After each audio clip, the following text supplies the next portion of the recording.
My name is Michael. All my life, I considered myself a happy man. I had a beautiful, intelligent wife named Catherine, with whom everything was easy and fun. We laughed at the same jokes, loved the same movies, and could talk for hours about everything and nothing. Our marriage seemed perfect, no drama, no scandals, no betrayals. I thought I was lucky. That it would always be this way. I remember the day I realized I had married the woman of my dreams. It was our third year together. Back then, I was working tirelessly, trying to build my career, and Catherine supported me in everything. One year, on my birthday, she gave me a gift that took my breath away. It was a 1969 Ford Mustang GT, my dream car. Black, with chrome details, perfect in every way. She knew I had dreamed of it since childhood and somehow managed to find and restore it just for me. At that moment, I thought, damn, I'm the luckiest man alive. When our daughter was born, I thought it was impossible to love Catherine even more. I remember that day in the hospital as if it were yesterday. I stood behind the glass, looking at the tiny bundle wrapped in a pink blanket. My heart clenched. I didn't know how to hold something so small, afraid I would do something wrong. Catherine laughed at me. Silly, she's your daughter.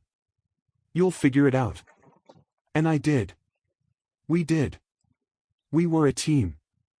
Every evening, I came home to warmth, family dinners, and heartfelt conversations. I thought I had built the perfect life. Until one day, it all collapsed. That summer, we went to Catherine's mother's country house. She often went there with our daughter while I was busy with work, but this time, we decided to spend a whole week together as a family. The house was old but cozy, surrounded by dense forests. In the evenings, we roasted marshmallows over a fire, and during the day, we took boat rides on the lake. It seemed like it would be another happy chapter in our lives. But one day, while cleaning the old bedroom, I came across a dusty box. Inside were old photo albums, letters, and a diary. A small, leather-bound book with gold embossing on the cover. It was signed, Catherine. I opened the first page. It was her diary, which she had kept for years. I shouldn't have read it. But damn it, I couldn't stop. With each new paragraph, a cold shiver ran through me. I read about the meetings, the kisses, the secret nights with another man. About how he made her feel alive, about how she came home to me and played the role of a loving wife. Every word hit me like a punch to the chest, tearing me apart. I reread the pages over and over, hoping it was just a bad dream. But it was real. She had betrayed me. Betrayed our entire family. I closed the diary, my fists clenched. My heart pounded so loudly, I was sure it could be heard in the next room. I walked out of the house, got into my car, and sat there for a long time, staring into nothing. The world I had spent years building had crumbled in an instant. But I wasn't someone who would simply accept it. Here, I will insert a story from Catherine's diary.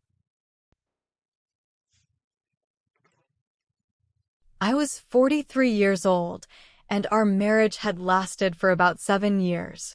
Over time, my husband and I had become more like relatives than lovers. Once, our touches had been full of fire, but gradually, intimacy turned into routine and then faded away completely. A month passed without closeness, then 2, 3, 6 months. I couldn't understand why everything had changed so much and decided to have an open conversation with my husband. "Do you really expect passion after so many years?" He smirked, shrugging. "That's not how it works. Ask our friends, I'm sure it's the same for them." But I wasn't going to give up. Despite having a child, household routines, and exhaustion, I tried to reignite the flame between us. I prepared romantic dinners, suggested trips together. I even booked a room in a countryside hotel, hoping that a change of scenery would help us reconnect. My husband saw my efforts, but didn't really appreciate them. He was a homebody, rarely went out, and spent a lot of time on the computer. I knew for sure he wasn't seeing anyone else. One day, When I once again brought up the topic of sex, he unexpectedly said, "If you want it so much, go ahead.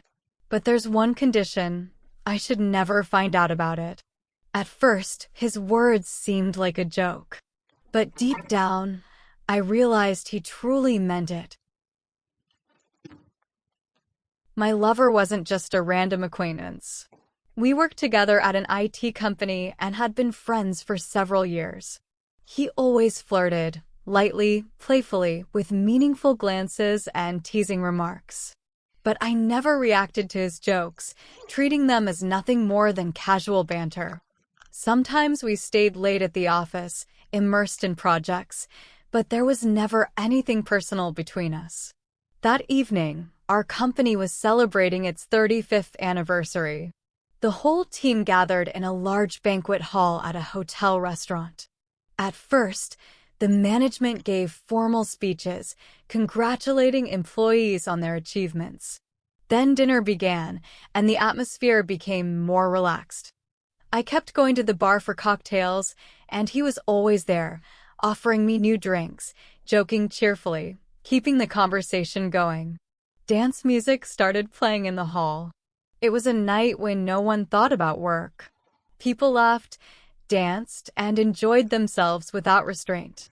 At some point, I realized that I hadn't felt this lighthearted and joyful in a long time. We stepped outside to get some fresh air. The night was clear, the air crisp and cold. He stood next to me, looking at me with a slight smile. And then he simply pulled me close and kissed me. No words, just the warmth of his hands, his breath on my skin. It was unexpected, but not strange, as if something that was meant to happen. "Come with me," he said quietly when we returned to the hall. "I'll show you my house." He had recently bought a new house on the very edge of the city. I nodded without thinking, simply agreeing to this moment, to this night. The house was cozy, with soft lighting and a faint scent of wood. A cat greeted us, lazily stretching on the couch. We sat down and continued drinking wine. But we didn't talk for long. He leaned in, kissed me. There was no hesitation in this kiss. It was hungry, demanding. His hands confidently slid over my waist, my back. He lifted me into his arms and carried me to the bedroom. That night, I felt desirable again. Every touch, every kiss made me tremble. He explored my body, gently but insistently. I arched, responding to his every movement. It was a night without limits, without restrictions. We fell asleep entwined, then found each other again in the darkness. I came home at 5 in the morning, still overwhelmed with sensations, a sweet exhaustion in my body. My husband was asleep and didn't even notice I was gone. And in the morning, he didn't seem the least bit curious about how I had spent my evening. Our affair lasted for 3 years. We went ice skating in the winter, laughing, holding hands, spinning in the whirl of ice. Then I found myself on that same rink again, but this time with my daughter. It felt like someone was watching me, that any moment someone would recognize me, and my heart pounded faster. But nothing happened. One day, he gave me a magnificent bouquet of white lilies. I couldn't bring flowers home, so I had to leave them by a trash bin. I stood there for a long time, watching the wind ruffle their delicate petals, how beautiful they still looked, even lying on the pavement. It felt terrible to throw them away. Another time, he gave me earrings, delicate, elegant, with tiny sparkling stones. I admired them, trying them on in front of the mirror. But at home, I couldn't wear them. Every time I put them on for work, I carefully took them off before coming home, hiding them in a small velvet pouch in my bag. It was our secret sign, his touch remaining with me even when we weren't together. Over the years, our passion faded. He was younger than me, and I grew tired of hiding, of lying. Gradually, our meetings stopped. With my husband, there were occasional attempts at intimacy, but it always felt strange, mechanical, always at night, in the dark, before sleep. We continued living together without truly being close. After the breakup, I couldn't find peace for a long time. There was a sense of emptiness, but at the same time clarity. I knew what I wanted. That evening, I looked at my husband differently. I noticed details that had previously slipped past me: the strength of his hands, the line of his jaw, the heavy, slightly lazy gaze. I approached him without a word and, to my surprise, saw an answering fire in his eyes. Our kiss was hungry, rough, as if we were tearing down invisible barriers between us. I felt his breath on my neck, his hot lips on my collarbone. My skin burned from every touch. When he entered me, I felt like I was dissolving in the sensations. It wasn't just physical connection, it was an explosion, awakening something wild, primal in me. I clawed at his back, arched, moaned, gripped the sheets. We made love for a long time, with complete surrender. And afterward, he held me in his arms for a long time as our bodies cooled. I realized, sometimes to regain something, you first have to lose it.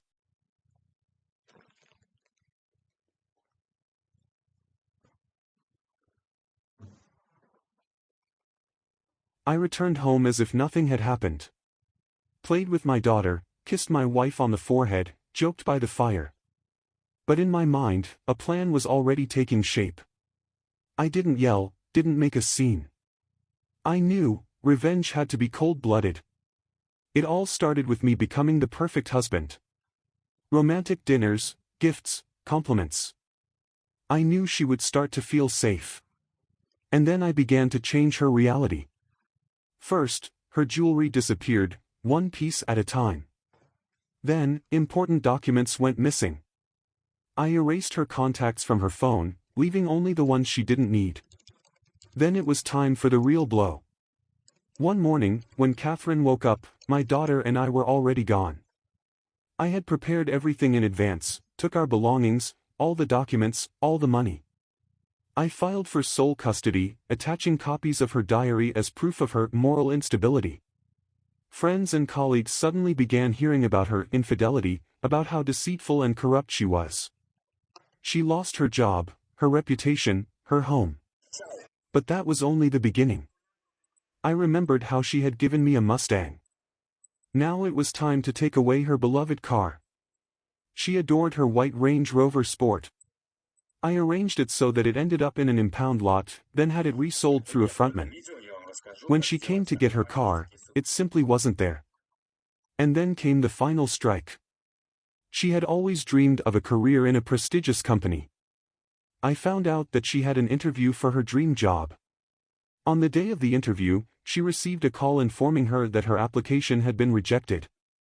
She never found out that I was the one who had sent her intimate diary entries to the potential employer. The last time I saw her was through the courtroom glass. She was pale, her hands trembling, her eyes filled with horror and pain. The woman I had once loved no longer existed. I had one.